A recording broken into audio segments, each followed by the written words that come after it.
ज्यादातर समय वो अपने कमरे में ही बिताती थी। समय अपनी गति से आगे बढ़ रहा था। यही सब चलते चलते लगभग 6 महीने बीत गए थे। हम लोग बहुत कोशिश करते कि वो हमारे साथ खेले कूदे, मुस्कुराए, लेकिन उसके चेहरे पर कोई भाव ही नहीं आते थे। वो यूं ही भावहीन सी एकटक शून्य में ताकती रहती। ज्यादा जोर जबरदस्ती करने पर वो उठकर अपने कमरे में चली जाती और दरवाजा बंद कर लेती। माँ पापा उससे पूछ पूछ कर थक चुके थे कि आखिर क्या बात है, लेकिन उसकी तरफ से कोई जवाब नहीं मिलता था। फिर एक दिन पापा बहुत उत्साहित से होकर घर घुसे। पापा के हाथ में मिठाई का डिब्बा था। उत्साहित स्वर में उन्होंने दोनों छोटी बहनों को पुकारा और मिठाई का डिब्बा पकड़ा दिया। अरे, मेरी पदोन्नति हो गई है। तनख्वाह भी बढ़ेगी और अगले 4 साल तक कहीं भागना भी नहीं।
2 दिन बाद एक मुस्लिम तंत्र मंत्र वाला मिला।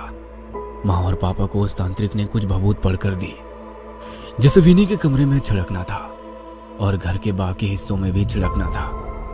किसी तरह विनी की नजर से बचाकर सारे घर में भभूत छिड़क दी गई। उस रोज कई साल बाद विनी ने अच्छी तरह से खाना खाया, 1-2 बार मुस्कुराई भी। माँ को तांत्रिक पर अटूट विश्वास हो गया था। अगले कुछ दिन हमारे लिए बेहद सुहाने रहे। विनी हमारे बीच कुछ देर के लिए आकर बैठती और 1-2 बार मुस्कुराती भी। उसके ठीक होने की उम्मीद भी बन सी गई थी। पापा ने तांत्रिक को विनी की हालत में हुए सुधार की जानकारी दी तो वो आत्मविश्वास से भर उठा। अगले दिन उसने हवेली में आकर पूरे घर को बाधा मुक्त करने का आश्वासन दिया।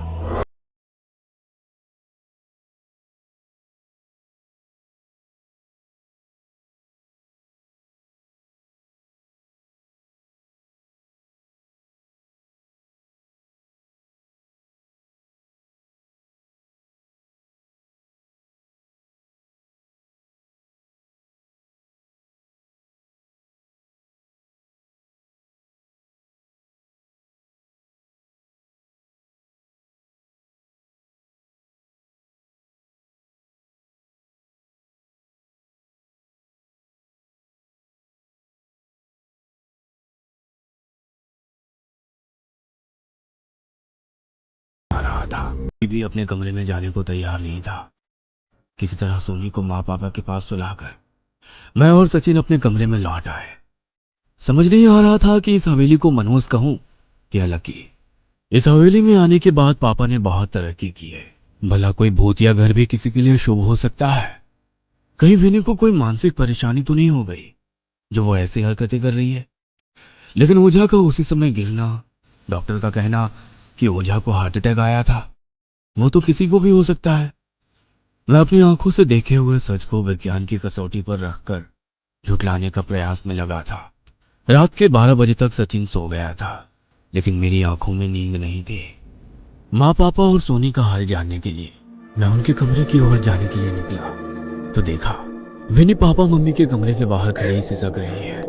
उसकी पीठ मेरी ओर थी, लेकिन ध्यान से सुनने पर उसकी कुछ आवाजें टूटे हुए लहजों में मुझ तक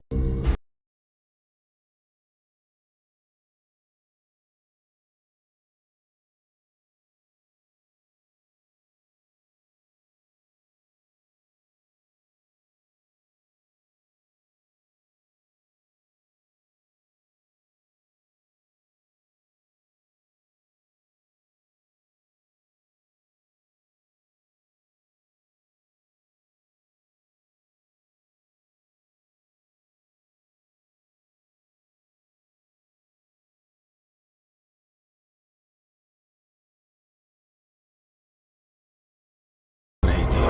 हम उसे किसी तरह अस्पताल में भर्ती कराकर रात तक घर लौट आए। घर में अजीब किस्म का सन्नाटा पसरा हुआ था। मम्मी, सचिन और सोनी एक ही कमरे में सहमे बैठे थे। घर में सबकी मनःस्थिति को समझते हुए पापा ने बाहर से ही खाना ले लिया था।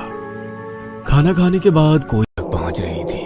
मैं कमरे की ओट में छिपकर सुनने की कोशिश करने लगा। हमारे वालिद और अम्मी को मुआफ कर दो, वो बस हमारी खैरियत चाहते हैं। अल्लाह के लिए उनकी जान बख्श दो, या अल्लाह मदद कर। विनी की आवाज मुझ तक पहुंची। विनी की भाषा सुनकर मेरे पूरे शरीर में अजीब सी झुरझुरी दौड़ गई। मेरे हिंदू परिवार में पली बड़ी बहन कब और कैसे इतनी शफाक उर्दू बोलने लगी? दिमाग काम नहीं कर रहा था।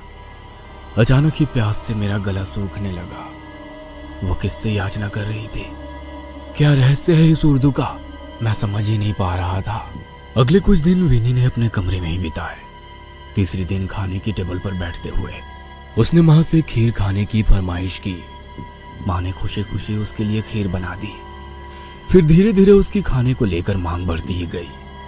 कभी वो चाट मांगती तो कभी भटूरे।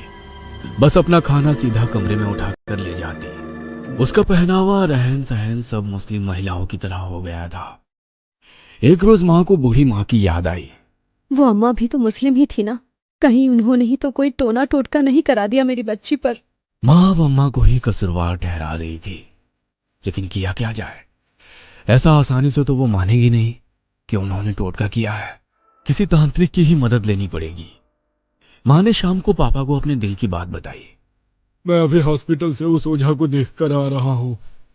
उसके आधे शरीर में लकवा हो गया है, जुबान टेढ़ी हो चुकी है, कुछ भी बोलने या चलने फिरने की हालत में नहीं है।